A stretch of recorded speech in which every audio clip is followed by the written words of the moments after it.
जाणतेणे गुरु भजिजे.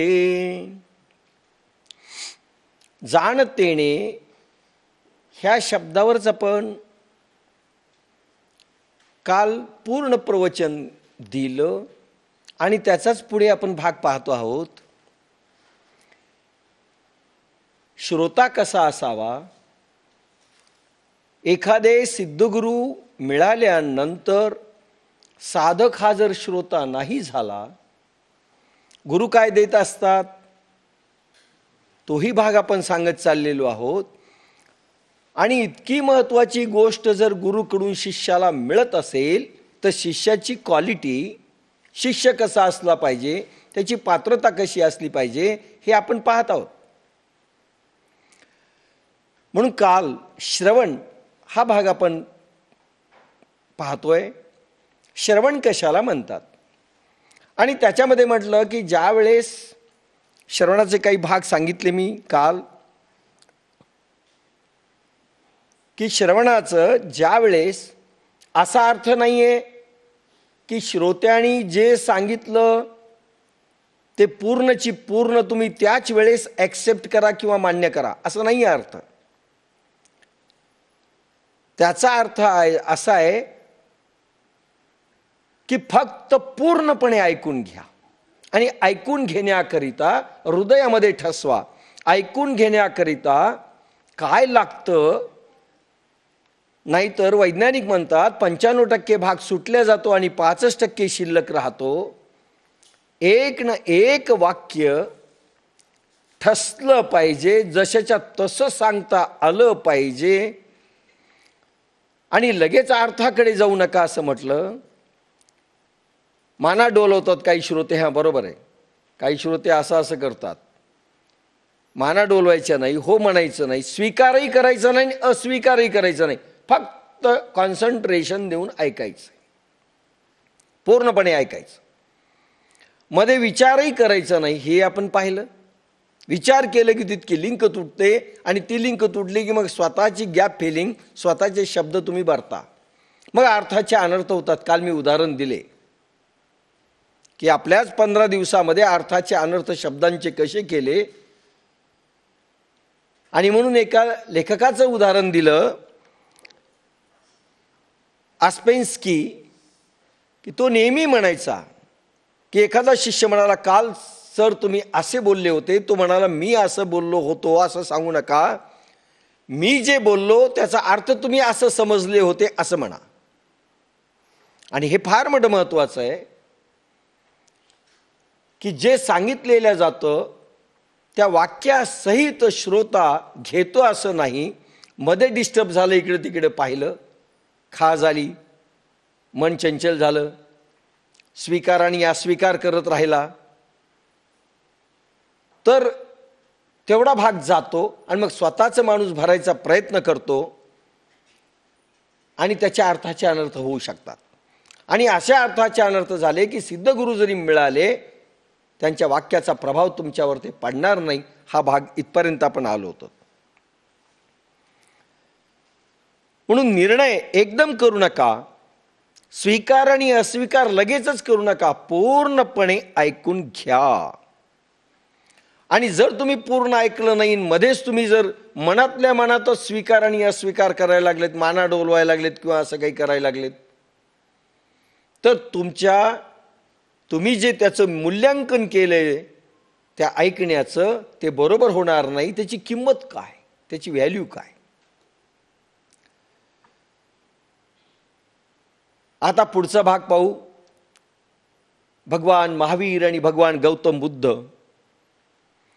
हे दोघं श्रावक व्हायला पहिल्यांदा सांगतात. जैन धर्मामध्ये श्रावक शब्द वापरण्यात आलेला आहे. श्रावक म्हणजे उत्तम श्रोता. श्रावक आणि श्राविका त्यांच्याकडे शब्द मुद्दाम आलेला आहे की श्रावक आहेत आम्ही. खरं म्हणजे आजपर्यंत कोणी श्रावक झाला की नाही शंका आहे. सध्याचे श्रोते श्रावक आहे का शंका आहे. पण श्रावक शब्द मात्र उच्चारला जातो.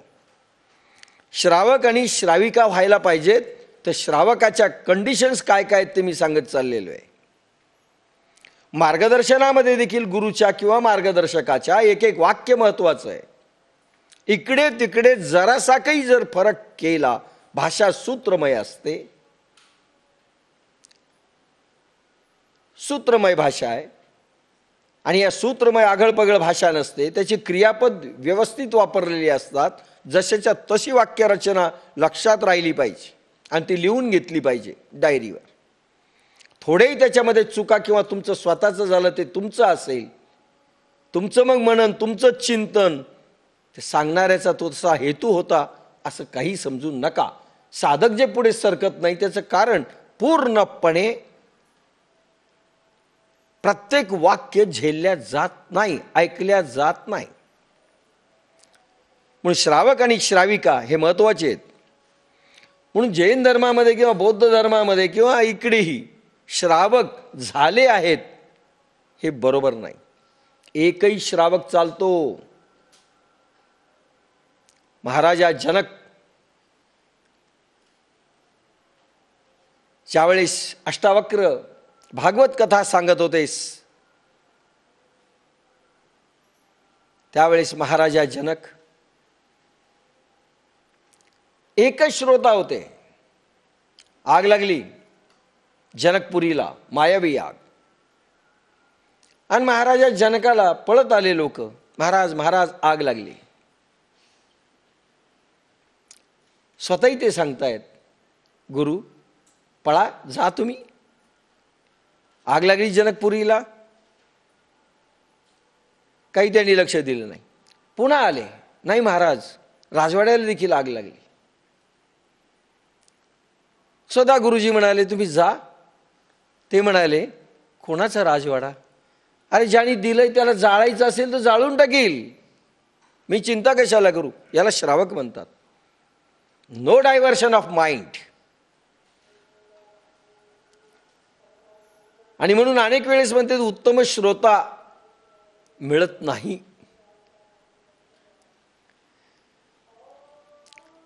आणि म्हणून काही लोक विश्रांती घेतात, कथा ऐकताना झोपतात.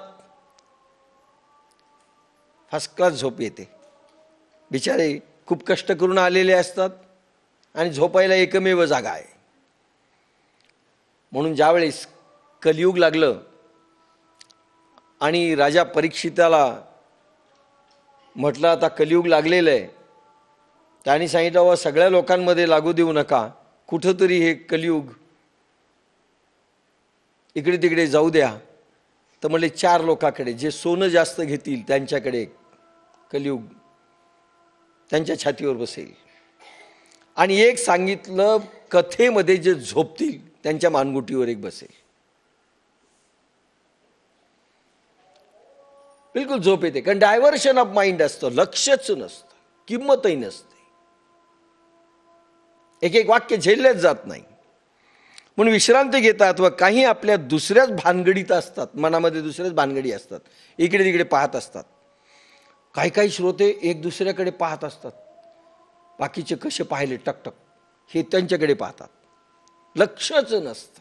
वळवळ चळवळ हे श्रोते होऊ शकत नाही. सिद्ध गुरु मिळो की अजून उत्तम वक्ता मिळो, यांची जागा तीच आहे, यांची दुसरी जागा असूच शकत नाही.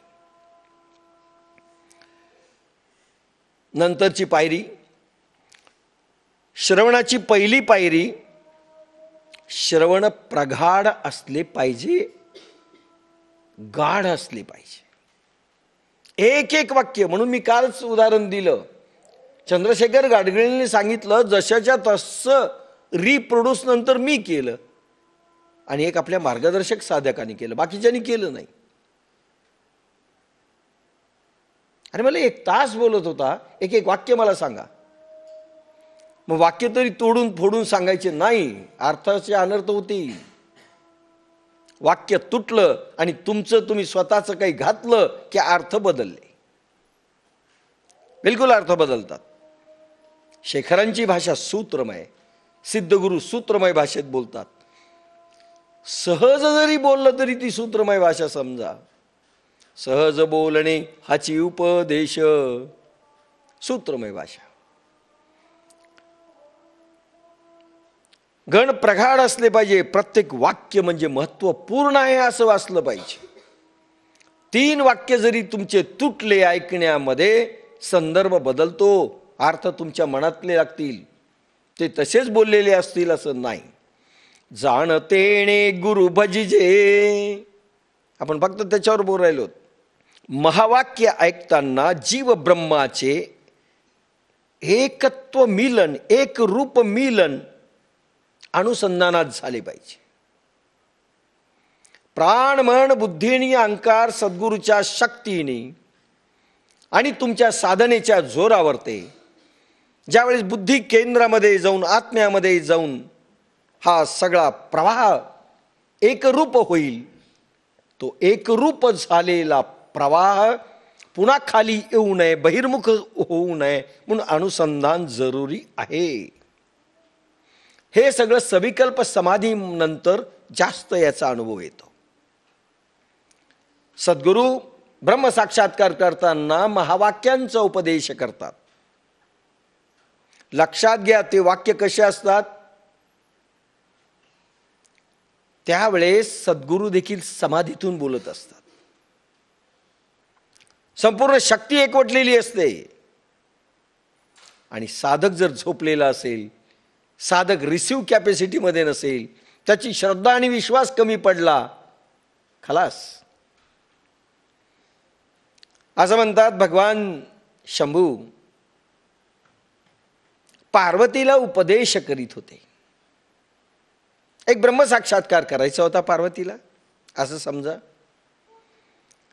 माता पार्वती ऐकत असताना भगवान शंभू समाधीत जाऊन बोलत होते.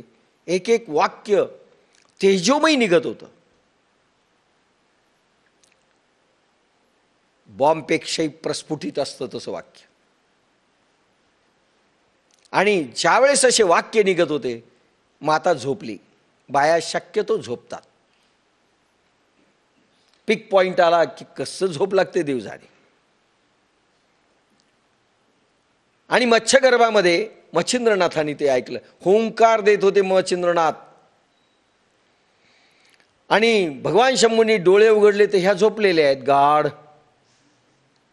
मग म्हणले हुंकार कोणी दिलात? तर मच्छगर्भामध्ये समाधीतून पाहिलं तर मच्छिंद्रनाथ होते.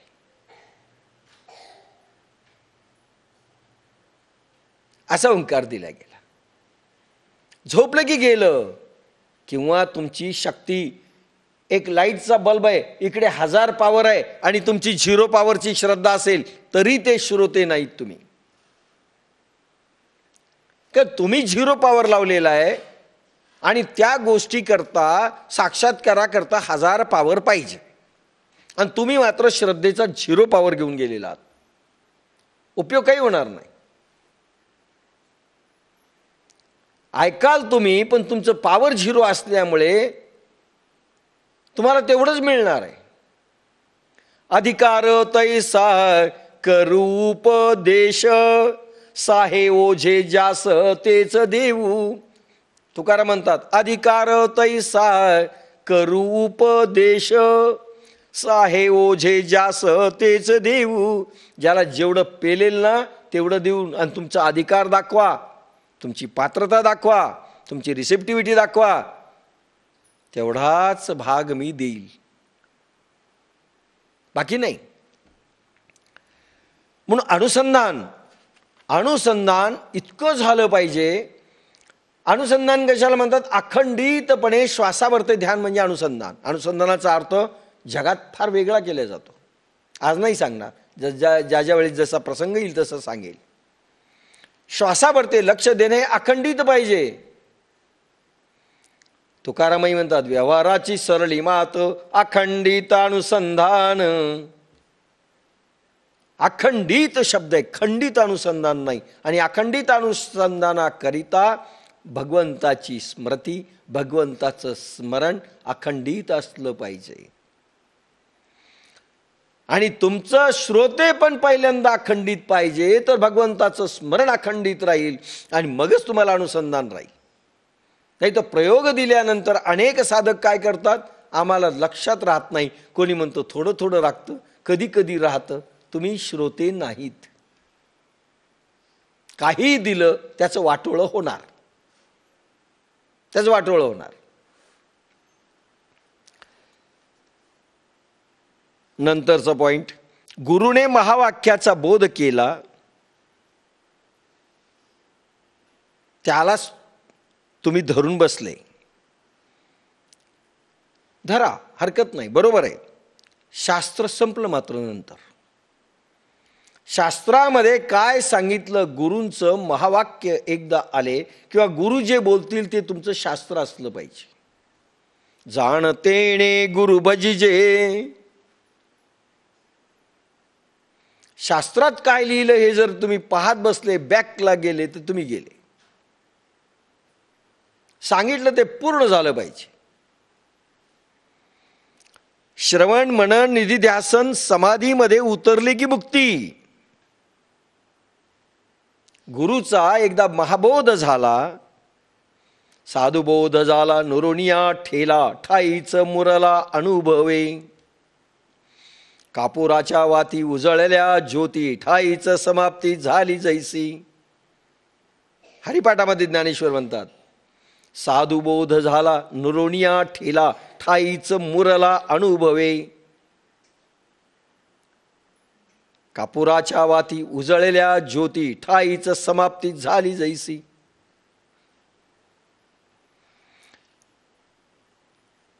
श्रवण मनन निधिध्यासन आणि समाधी 4 पॉइंटवर सद्गुरू नेतात. श्रवण तुमच्या हातात आहे, ते सद्गुरूच्या हातात नाही. मनन तुमच्या हातात आहे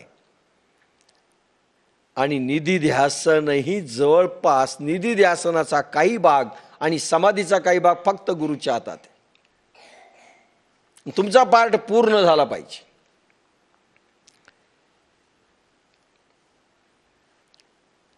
गुरु जे बोलतील ते केमिस्ट्री सारखे वाक्य समजा, सूत्रमय भाषा, गणितीय भाषा, त्याच्यात फरक नाही करायचा.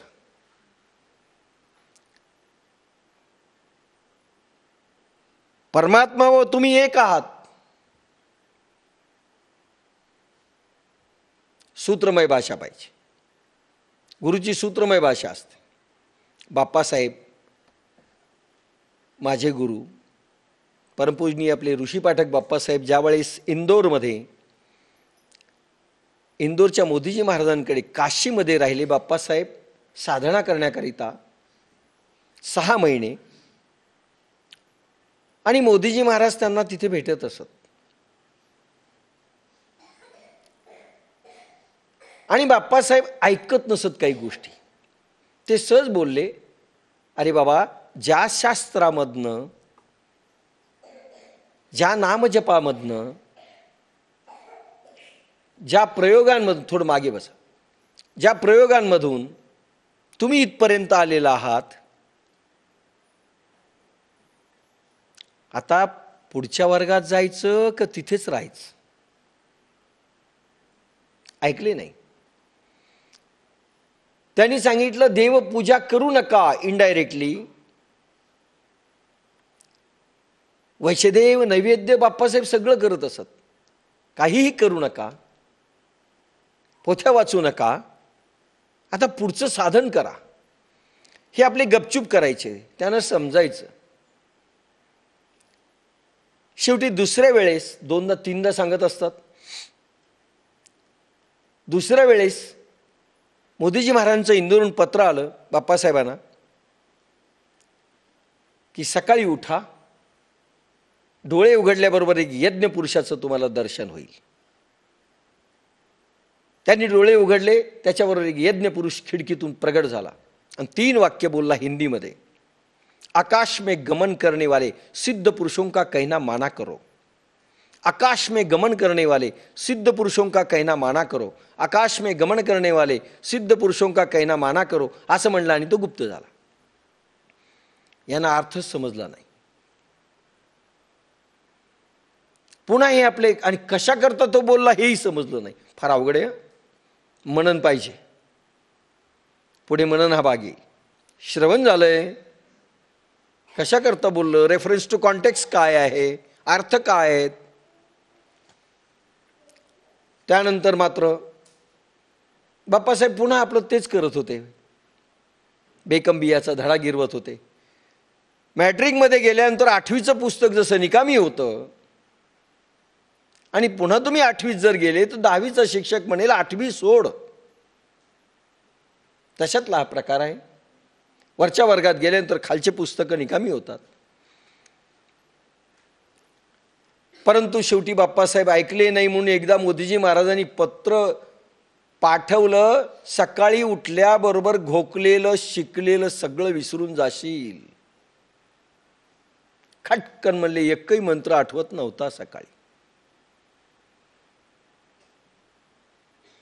सामदाम दंडभेद गुरुनंतर असाही पावर वापरतात. आणि म्हणून श्रोते पण पक्क पाहिजे. जाणतेने गुरु भजिजे, चुकले की तुम्ही गेले. मानवतचे संभादादा मानवतकर होते. मी लहान होतो, बाप्पासाहेब भेटलेले नव्हते.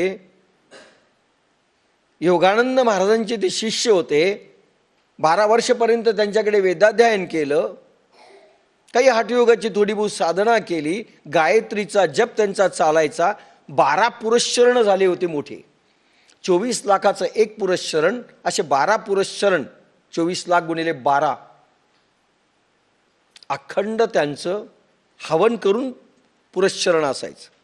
ते सांगत असताना मी ऐकलं, वडिलांना सांगत होते, काही लोकांना सांगत होते, देवी जगदंबा प्रगट झाली. मी असं नको म्हणलं की ती गुप्त झाली. मला समजलं नाही म्हणले. एक साधू आला, बच्चा आ बोले वहां पर मिल कला. हे गेले. रस्त्यामध्ये एक बैल मरून पडलेला होता. यांनी आपलं कपडा लावला नाकाला, सडलेला वास येत होता. पुढे गेले. तो साधू पलीकडे होता. त्यांनी पाहिलं यांना कपडा लावताना. जा बोले जा, चान्स आउट हो गया. ते म्हणे मलाही हे समजलं नाही. आणि बाप्पासाहेब भेटल्यानंतर पहिल्यांदा प्रश्न मी असे केले बाप्पासाहेबाला. बाप्पासाहेब म्हणाले, याचं उत्तर तूच देशील काही दिवसानंतर. काय चुकले ते. तुमच्या झालेल्या चुका माफ केल्या जात नाहीत. सद्गुरूकडे नाहीत आणि वरच्या लेवलला गुरुकडे देखील, आपल्या देवाकडे नाही. म्हणून जाणतेने गुरु भजिजे. सर्वांसाठी सांगून चाललोय. एक एक विषय लक्षात घ्या. मग आम्हाला अनुभव येत नाहीत, आमचे अनुभव कमी झाले, तुमची कृपा असू द्या. ह्या भोळ्या श्रद्धा फेकून द्या, टाकून द्या. भगवान कृष्ण जरी अवतरले तरी द्वारका बुडवलेली आहे, लक्षात घ्या. नाही नेता येत तरुण कोणाला. आपल्या झालेल्या चुका कुठेही माफ होत नाहीत. सांगणारा कोणी नसेल तरी त्या चुकाच आहेत. नाही होता कामा. कोणाच्याही माफी मिळाली नाही. मी तुम्हाला इथपर्यंत सांगितलं होतं मागच्या ह्याच्यात की भगवान गौतम बुद्ध 10 वर्षपर्यंत रक्ताची हगवण होती, डिसेंट्री होती. काय चूक झाली हे मी सांगितलं. एवढ्या मोठ्या महापुरुषांच्या चुका देखील माफ होत नाहीत. महावीर 6 महिनेपर्यंत डायरियामध्ये होते. तुम हम की झाड की पत्ती. विज्ञानाला तुम्हाला बाजूला सारता येणार नाही. वैज्ञानिक दृष्टिकोन नाही जर घेतला त्याही चुकामध्ये येतं. तोही भाग माफ होत नाही. शरीर धर्म हा विज्ञानावर चालतं, अंधश्रद्धेवर भोळ्या श्रद्धेवर चालत नाही. म्हणून प्रत्येक गोष्ट जाणतेने गुरु भजिजे. कुठलाही गैबू गुरु आणि कुठलंही काही केलं आणि त्यांनी काही सांगितलं ते वाक्य बाबा वाक्य प्रमाणम बरोबर नाही. म्हणून मी सांगितलंय की आपल्याकडे जे विज्ञान आपण दिलंय आणि आपल्याकडचे प्रयोग आजपर्यंत मी दुसरीकडे कुठेही ऐकलेले नाहीत, की आपल्या मोदीजी महाराजांची कृपा आहे, बाप्पासाहेबांची कृपा आहे, ज्ञानेश्वर माऊलींचा आशीर्वाद आहे. नाही एवढं विज्ञान. हे महावाक्य आध्यात्मिक केमिस्ट्री सारखे आहेत. परमात्मा व तुम्ही एक आहात, दोन नाहीत. एक उरलं पाहिजे. श्रोते पण कशाला पाहिजे? वक्ता आणि श्रोता याच्यापैकी एक उरलं पाहिजे. वक्ता सांगत असताना त्याला श्रोता दिसू नये, त्याला वाटलं पाहिजे आपण एकटेच आहोत. आणि श्रोत्याला वाटलं पाहिजे आता दुसरं कोणी नाही, मी एकटाच उरलोय. द्वैत राहता कामा नये, एकच उरलं पाहिजे. ह्यावरच वेदांताचा विस्तार आहे. एकच वाक्यावर विस्तार आहे बरं सर्व वेदांताच्या सर्व धर्माचा. दोन नाही, द्वैत नाही, एक व्हा.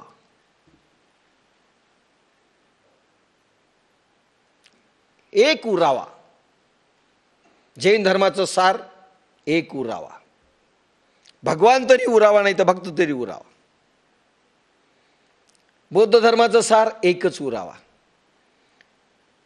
वैष्णव धर्माचं सार एकच उरावा. कोणाही धर्माचं एकच उरावा, दोन नाही. त्याचा विस्तार आहे सगळे ग्रंथ, जे काही असेल ते. हे ऐकताना, म्हणून ऐकताना पूर्ण मौन असलं पाहिजे. थोडी हालचाल नाही, वळ वळ वळ वळ चालू असतं. कधी असं, कधी असं, कधी वर, कधी खाली, कधी पंख्यालाच पाहत बसतात. नाही चालणार. मन एक व्हायचं ना, एक उरायचं ना.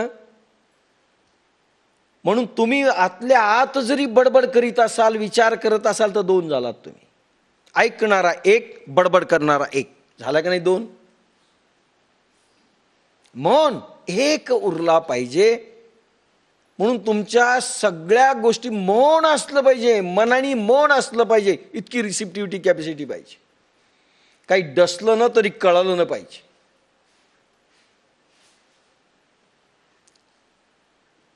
आता एक जण बसतायत, कसे बसतायत सगळे पाहिलेत, कसे आले सगळे पाहिलेत, काही जण पाहिलेत.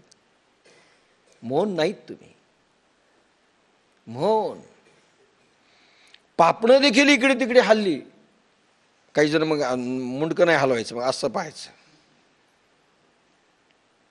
मौन नाही. डायव्हर्शन ऑफ माइंड आहे. इंद्रियांची थोडी हालचाल डायव्हर्शन ऑफ माइंड आहे. मौन नाही. ऐकण्याची क्वालिटी आणि गुणवत्ता पाहिजे. स्तब्ध दगडासारखं पाहिजे. एक नाही, एक वाक्य तुम्ही पुन्हा विचारून घ्या, आम्ही रिप्रोड्यूस करू. पूर्वीच्या काळात लिहिण्याची पद्धत म्हणून नव्हती असं समजू नका की आपल्याकडे लिपी नंतर आली. सध्याच्या फॉरेनच्या लोकांनी असं सांगितलंय की हिंदुस्थानात लिपीच माहिती नव्हती म्हणून पाठांतर करत होते. अरे तसं नाही. पद्धती याच्याकरता होती की एक नाही, एक वाक्य पुन्हा रिप्रोड्यूस झालं पाहिजे. इतकी क्वालिटीचे लोक होते. लिपी त्यावेळेस झाली की ज्यावेळेस घसरण सुरू झाली. कचा खण, धचा मा. म्हणून मौन ऐकण्याची क्वालिटी आणि गुणवत्ता वाढली पाहिजे. ऐकण्याची क्वालिटी. काल काय सांगितलं? एक ना एक वाक्य टाकलं पाहिजे. एखाद्याने सांगितलं असं वाक्य होतं, नाही असं वाक्य होतं. गुरु बोलतात त्यावेळेस त्यांची अवस्था विशेष असते.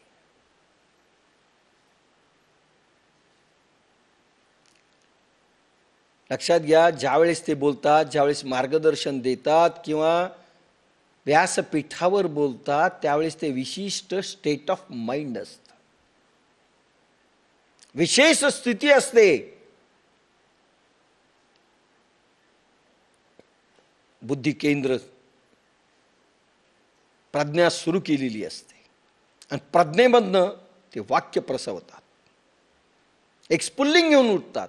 म्हणून अनेक लोकांना अनुभव आहे, सांगता सांगता आपण अनेकांना येऊ देत नाही त्याच्यामध्ये, कारण अनेकांना अनुभव येऊन जातो. आपल्याकडे एका प्रोफेसरची मुलगी आली होती, तिला त्याच दिवशी मिळालं ज्ञानेश्वरी ऐकताना, परेशान झाले. जळगावला प्रवचन देत असताना एकाला अनुभव आला, त्यांनी पत्र पाठवलं मला. तो कर्मांचा अभंग काढला होता, आम्ही वैकुंठवासी आलो याची कारणासी. त्या अभंगामध्ये त्याला रात्री असा उडाल्याचा अनुभव आला, त्यांनी लिहून पाठवलं.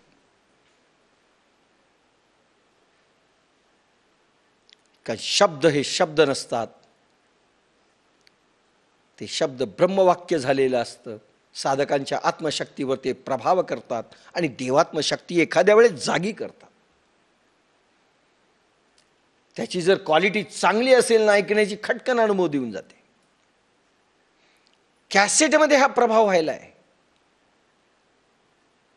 वर्षा सर्जे नांदेडची, तिला कॅसेटमधून अनुभव आला. मी शेखरांना म्हणालो, ठीक आहे माणूस समोर असतो, पण कॅसेट अनुभव देतात. ते म्हणे अहो शब्द तुमचे आहेत, हे विसरू नका. कॅसेटमध्ये अनेक साधकांना कॅसेटमधून अनुभव आहेत. म्हणून शब्द इकडे तिकडे थोडे तुमचं जर सुटले तर मात्र येणार नाही.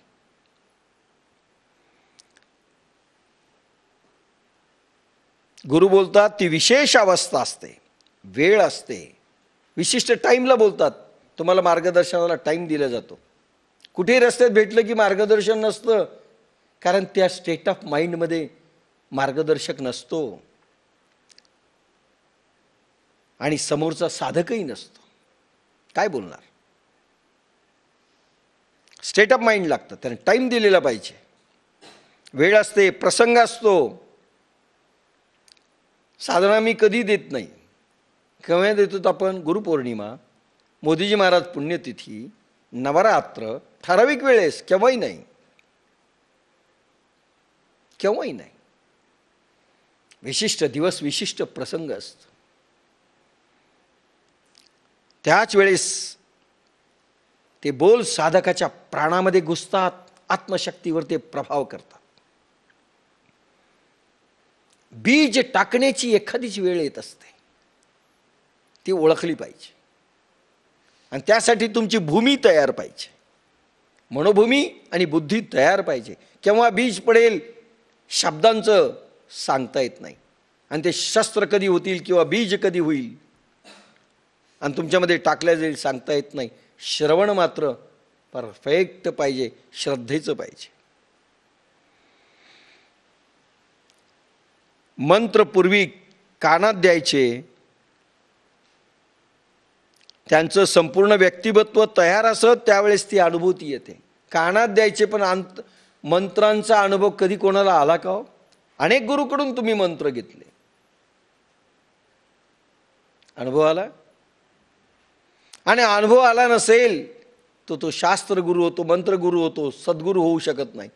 आणि साधा एखादा तुटका फुटका अनुभव आला असेल तर फार अनुभवाला समजायचं काही कारण नाही.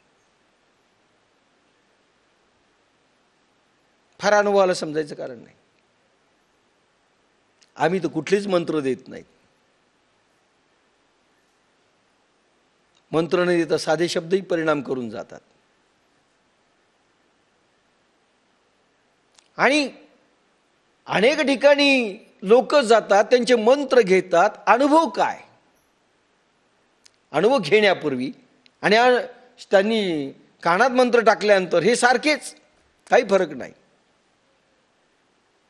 टेप रेकॉर्डर ओनली, बाप्पासाहेबांच्या भाषेत, शेखरांच्या भाषेत टेप रेकॉर्डर आहेत. बाकी काय? अनुभूती येण्याकरिता साधकाची मनोभूमिका, पात्रता तयार असावी लागते.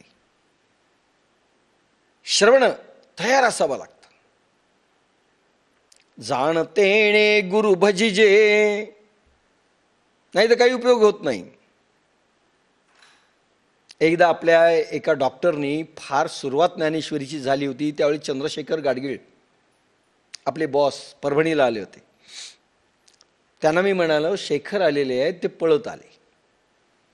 त्या डॉक्टरनी प्रश्न त्यांना विचारला, आम्ही पूर्ण होऊत का? त्यांनी उत्तर असं दिलं, अनेक लोक आश्रमात जाऊन पूर्वी राहायचे, सर्वांना सारखं मिळालं का? लक्षात घ्या, गुरु तेच, पण सर्वांना सारखं मिळालं का? आणि दुसरं वाक्य सांगितलं, तुमच्याकडे एखादा पेशंट येतो आणि मी हार्ट अटॅकपासून आता मी वाचणार का? तुम्ही काय उत्तर द्याल? तेच उत्तर इथे. भोळ्या समजुती काढून टाकल्या पाहिजे, कारण आपण श्रवणच आपल्याला जमत नाही ना, आपण श्रावक आहेत. श्रावकच झालं पाहिजे. तिया परी श्रोता अनुभवावी हे कथा, अति हळुवारपणे चित्ता अनुनिया. तिया परी श्रोता, श्रोता शब्द आहे, अनुभवावी हे कथा, अनुभव घ्या. पण प्रत्येक वाक्य ऐकल्याचा तरच अनुभव येईल ना, आणि विश्वासाने, श्रद्धेने, संशयाने नाही. ऐकलंय पण संशय यायलाय. अति हळुवारपणे चित्ता अनुनिया, हळुवारपणे मनाचं चित्त झालं पाहिजे. कसं काय, त्या ओवीर नाही बोलायचं.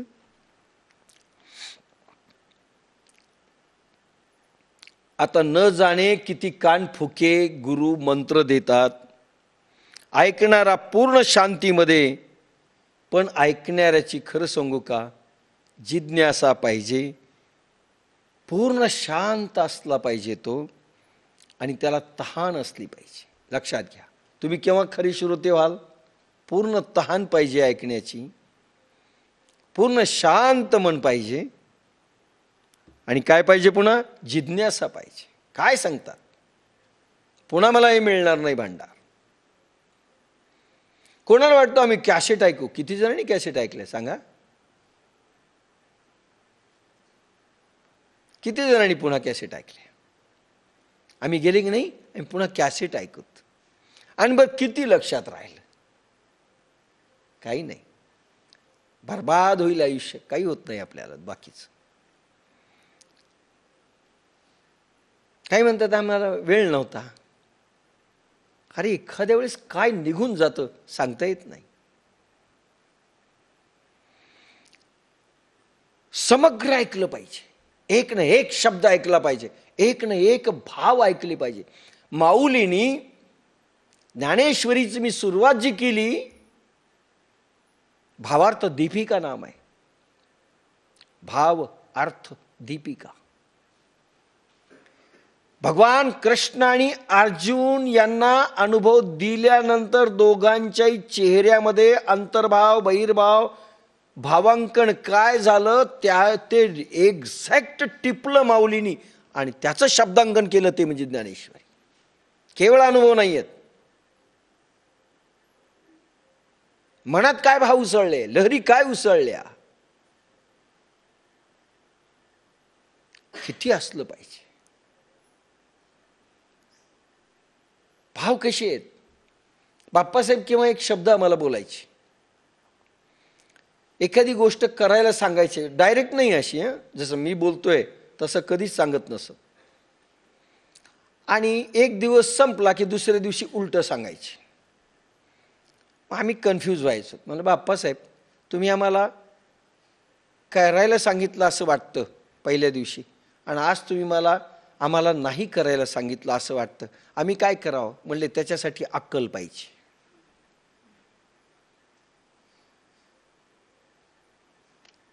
मी असंही बोललो तसंही बोललो, मग नेमकं काय बोललो याला मनन पाहिजे. पुढे मनन येईल. समग्र ऐकलं मी, लिहिलं, पण निर्णय काय करावं? उलट आणि सुलट बोलतात ते, उलट आणि सुलट बोलतात. त्यावेळेस काय करणार?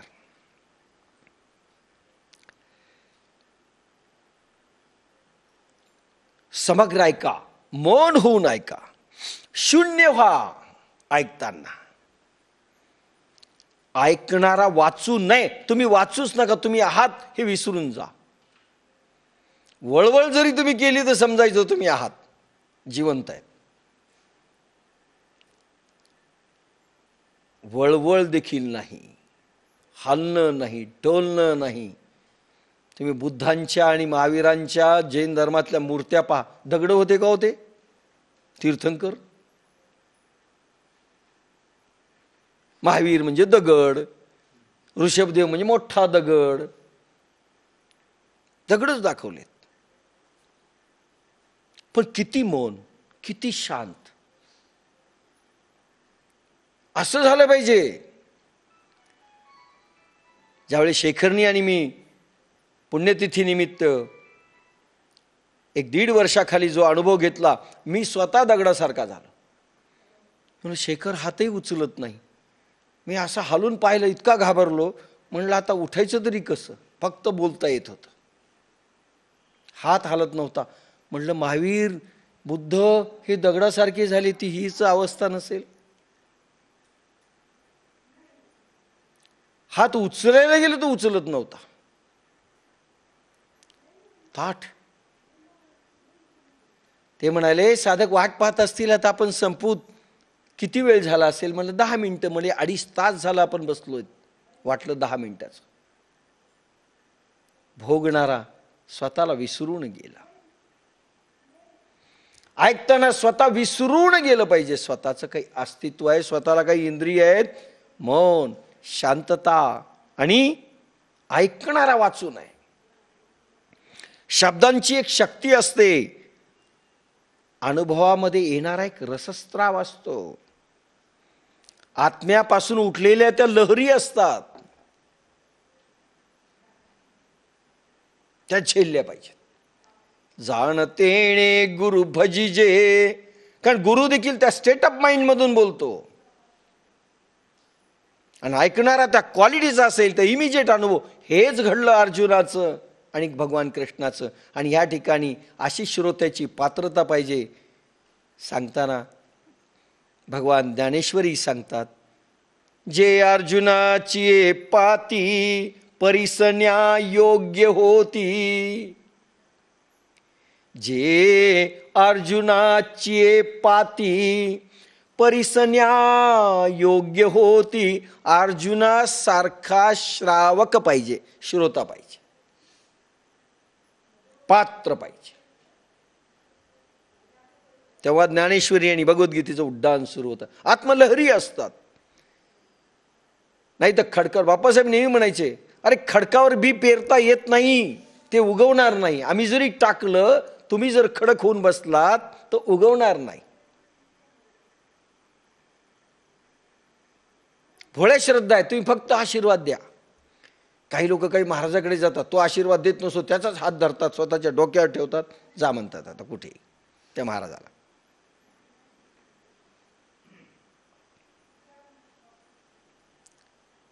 गुरु आणि शिष्यांच्या संवादातून, हा गुरु आणि शिष्यांचा संवाद असतो, श्रोता आणि वक्ता. म्हणजे बोलणारा, ऐकणारा हे दोघही शिल्लक राहू नयेत.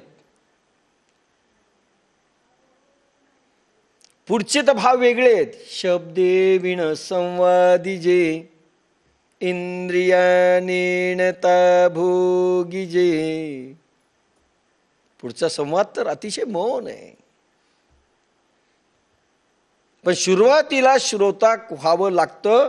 आणि त्याचा इफेक्ट काय? ऐकणारा, सांगणारा दोन्ही स्वतःला विसरले पाहिजे. फक्त शब्द शिल्लक राहावेत, फक्त शब्द.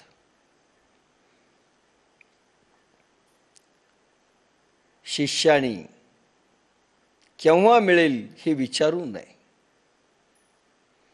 कधी मिळेल हे विचारू नये. आपले अनुभव सांगावेत, विषय संपला.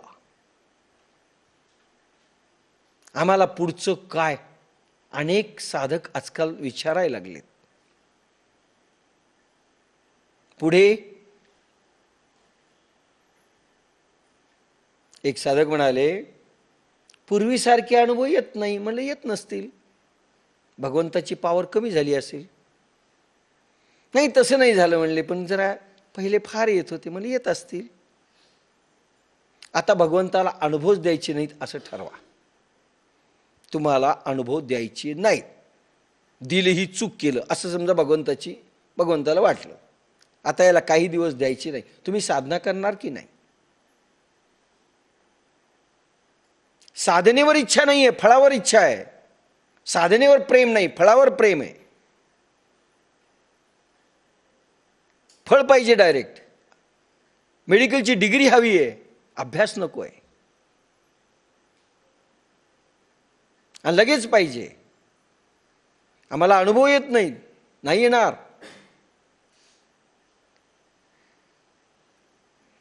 बावीस 20,000 वर्षापूर्वी उद्दालक नावांचे ऋषी होऊन गेले. त्यांचा शिष्य होता श्वेतकेतू. हा श्वेतकेतू ज्या वेळेस पहिल्यांदा एंट्री झाली, गुरुनं नाव देखील विचारलं नाही. आश्रमामध्ये कशाला आला हेही विचारलं नाही. तो म्हणे नाही विचारलं असेल, जाऊ द्या. हळूहळू गुरु पाहत देखील नसत. त्यांची सेवा करायला लागला, पाय दाबायला लागला, लाकडं आणायला लागला. 24 तास हवनकुंड चालत होतं, त्याच्यामध्ये समिधा आणायला लागला, टाकायला लागला, गुरुजवळ बसायला लागला. गुरुनं विचारलंच नाही त्याला. आणि यांनी सांगितलं नाही, मी आलो, हॅलो मी माझा परिचय करून देतो, नाही. कित्येक वर्ष गेले. त्याला अनेकांनी विचारलं, अरे तुला विचारलं नाही, तूही सांगितलं नाही, काय करायचं म्हणजे? मी काम करतोय, मी सेवा करतोय, विषय संपला. मलाही विचारायचं नाही म्हणजे मी आपलं करतोय श्रद्धेने सगळं. हळूहळू कित्येक वर्ष ज्यावेळेस झाले, गुरूंच्या श्वासांचा अनुभव येऊ लागला. त्यांचं प्रत्येक वाक्य भिनू लागलं. सहज ते बोलत असत सगळ्यांना, प्रत्येक वाक्य भिनू लागलं अंगामध्ये. त्यांची धडधड देखील हृदयाची त्याला ऐकू येऊ लागली. कारण तो मौन व्हायला लागला. मौन, पारडं बदललं. मौनामधून अनुभूती सुरू झाली. इंद्रियांच्या हालचाली बंद झाल्या. एक प्रकारची बोध अवस्था, समाधी अवस्था ॲटोमॅटिक येऊ लागली. आणि त्यांनी काही सांगितलं की संपूर्ण शरीराचे कान करून तो ऐकायचा.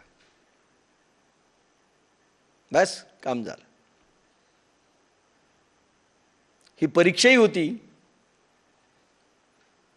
नाही विचार, आपल्याकडे किती दिवस झाला आम्ही यायलो. आळंदीच्या तर चक्रच वाढल्या. काही लोक हिशोब करतात. काही लोक म्हणते 1 दिवसाकरता यावं काय? म्हणलं हो, माऊली लहान आहे, आशीर्वाद द्यायला पाहिजे तुमच्यासारखे लोक. माऊलीला आशीर्वाद देऊन या. बिचारे बसलेत तिथे. तुमचा हात पाहिजे त्यांच्या डोक्यावर, माऊलीच्या. काही घ्यायचंय बोधच नाही. आम्हाला फुरसत नाही, फक्त देवानी फुरसत काढावी. आम्हाला मरणाकडे जाणाऱ्या गोष्टीत रस आहे. त्या फार महत्वाच्या वाटतात. देव हा अखेरच्या नंबरवरचा विषय आहे. शेवटच्या लाईनीमध्ये टाकाऊ पदार्थामध्ये कोणी उभा असेल तर देव. फुरसत मिळाली तर पाहूत, नाही तर पुढचा जन्म. म्हणून मन अनुकूल ऐकत असतं, प्रतिकूल ऐकत नसतं. हाही भाव संपला पाहिजे. आपण मध्येच ऐकत असताना श्रोते म्हणून अनुकूल ऐकतो. काही लोक तर स्पष्ट असं हलवतात, म्हणजे यस बरोबर आहे, सांगायले गुरु बरोबर आहे. दुसऱ्याला सांगतात गुरु बरोबर आहे, सर्टिफिकेट. आणि काही चुकलं ना, बरोबर नाही, लगेच निर्णय. असं नाही. मन प्रतिकूल सोडत असतं, अनुकूल ऐकत असतं. मध्येच काही लोक मान जरी हलवत नसले तरी मध्येच सांगतात नाही हे चूक बोलायले. मध्येच yes no yes no yes no चालू असतं. अनुकूल घ्यायचं, प्रतिकूल सोडायचं. याला श्रवण होत नाही, संघर्ष होतो. मन संघर्ष करतं. अनुकूल कोणतं आहे आपल्या, प्रतिकूल कोणतं आहे. समजा गुरुनं सांगितलं असेल आज तुम्ही पूर्ण वेळ आलं पाहिजे, मन म्हणतं मध्येच यांना काय लागतं बोलायला, आम्हाला संसार आहे. लगेच प्रत्युत्तर मनातल्या मनातच सुरू होतं. अनुकूल आणि प्रतिकूल. याला श्रोता म्हणणार नाहीत, तुम्ही फायदा घेऊ शकणार नाही. जाणतेने गुरु भजिजे, हे झालं श्रवणाच्या पायऱ्या, श्रवणाची अवस्था. आता पुढची स्थिती तुमची मनन. लक्षात घ्या, ऐकल्यानंतर प्रामाणिकपणे मनन करणे.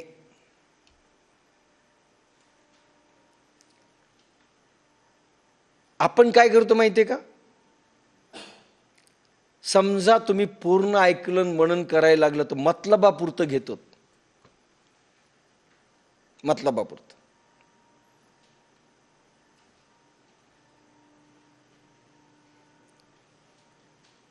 अर्धवट वाक्य उचलतो पहा, आणि ते मतलबापुरतं घेतो. सोमानी म्हणले संसार सोडायचा नाही, ज्ञानेश्वरी चालते. अरे पण सोमानीचं दुसरं वाक्य आहे, तुम्ही ज्ञानेश्वरी पण सोडायची नाही, ते गाळून टाकायचं. मतलब काय, सोमानीने सांगितलंय संसार फर्स्ट, आणि संसार होऊ शकतो म्हणून आम्ही आलो. पण इतक्या दिवसाच्या गोच्या द्या असं सांगितलं का सोमानीनं ज्ञानेश्वरीला? संसारात एकही गोची बसता कामा नाही, अध्यात्मात किती बसू द्या असं सांगितलं. मतलबाचं घ्यायचं आणि अनुकूल जे प्रतिकूल वाटतं ते सोडून द्यायचं, हे मनन नाही. यालाही मनन म्हणत नाहीत. पहिली आठ पूर्ण ऐकलं पाहिजे. त्याच्या आधी स्वीकार किंवा अस्वीकार त्या गोष्टीचा करूच नका, पूर्ण ऐका. त्याच्या आधी, पूर्ण ऐकण्याच्या आधी स्वीकार अस्वीकार निंदा किंवा प्रशंसा मनामध्ये देखील करू नका. हे काय छान बोलायले हास्यही नका आणू. मौन ऐका, पूर्ण वाक्य ऐका, तटस्थ भावाने ऐका. लगेच जज म्हणून निर्णय देऊ नका, मनातल्या मनात तटस्थ भावाने ऐका. चिंतन करू नका ऐकत असताना. लेखक आणि कवींची फार फजिती आपल्या लाईनमध्ये, त्यांचं चालूच असतं चिंतन. पण कधी कधी मी लेखकांना म्हणत असतो की थोडी लेखणी बंद करा, त्याचे अर्थ वेगळे समजतात. मी काल म्हटलं ना, अर्थ तुमचे आहेत, तुम्ही लावून घेतले. सांगणाऱ्याचा हेतू काय होता, कारण तुमचं मध्ये घुसडून टाकलं. कालच मी सगळे उदाहरणं दिली. चिंतन करूच नका. मनन, शब्द आणि मनन आणि चिंतनामध्ये फरक आहे. आणि जनरली शब्द चिंतनच वापरला जातो. आम्ही ईश्वराचं चिंतन करतोय, कशातही आपण चिंतन शब्द वापरलाय. चिंतेपासनं चिंतन शब्द बनलेला आहे. चिंता आणि चिंतनमध्ये फारसा फरक नाही. चिंतनाचा अर्थ काय, अपरिचित म्हणजे दुसऱ्या व्यक्तीबरोबर बुद्धीची केल्या जाणारी कसरत. अपरिचित किंवा दुसरा जो व्यक्ती आहे तो काही सांगतोय ते बरोबर आहे की नाही करण्याकरिता तुम्ही केलेली बुद्धीची कसरत म्हणजे चिंतन. ती वरपांगी असते. मननामध्ये परिचित व्यक्तीचे शब्द आत्मसात केल्यानंतर विचार करायचा असतो. चिंतनामध्ये अपरिचित व्यक्ती असते. अपरिचित म्हणजे एखादा कोणीतरी लेखक असेल, एखादा महाराज असेल तुमच्या समोर नाही, त्यांनी काहीतरी बोललं, वर्तमानपत्रात तुम्ही ऐकलं, त्याच्यावर तुम्ही भाष्य केलं, चिंतन. थर्ड पर्सन, परिचित नाहीये, हे चूक बोलले, आपण लगेच सुरू करतो, ते चिंतन झालं. मननामध्ये परिचित व्यक्ती आहे, आपल्या जवळची आहे, कदाचित गुरु असतील, साधक असतील, प्रियजन असेल, माहितीचा असेल. परिचित व्यक्तीचे शब्द आत्मसात केल्यानंतर विचार करायचं. पूर्ण शब्द, पूर्ण भाषण जशाच्या तसं आत्मसात करा आणि मग त्याच्यावर ते विचार करा. दॅट इज मनन.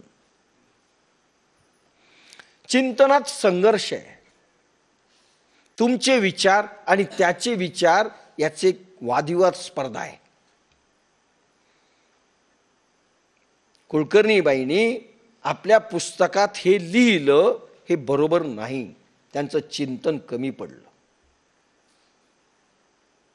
असं ज्यावेळेस म्हटलं जातं एक संघर्ष आहे तुमच्या विचारांचा, त्याच्या विचाराचा. त्याचं ॲक्सेप्ट करत तुम्हाला पाहायचं असेल चिंतन काय असतं, तर एखादं पुस्तक लिहू द्या, त्याची कशी चिरफाड करतात हे साहित्यिक. एखाद्या उद्घाटनाला जा,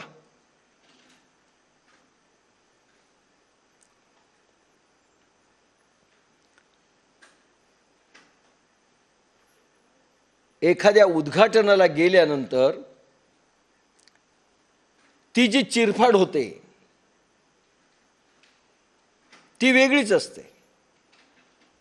त्याला वाटतं आपण नसतं जर बोललो, नसतं लिहिलं तर बरं झालं असतं. लिहिणाऱ्याला अक्कल नाही इथपासून जी सुरुवात होते, चांगल्या अक्कलवानाकडून तरी लिहून घ्यायचं होतं, इथपर्यंत जातं. याला म्हणतात चिंतन.